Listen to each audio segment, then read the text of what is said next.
Sada pokazujemo treći način izračuna zbroja s pomoću funkcije sum. Ta vrijednost se treba naći u adresi ćelije D12, te stoga prvo moramo označiti.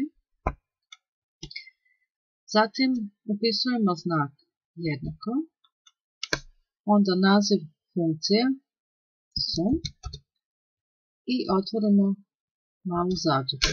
Unutar ove male zagrade, kao što se vidi dolje u dijelu ispod, moraju se naći argumenti funkcije na kojima će se ona primijeniti.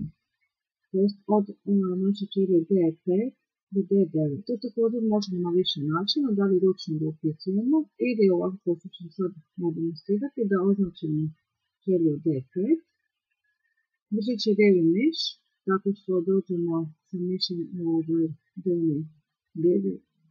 donji desni kut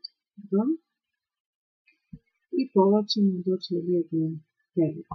Kao što vidimo, dole sam pojavila D5, dotičila D9. Zatvorimo malu zagradu i prihvatimo minus. I dobili smo naš izračun.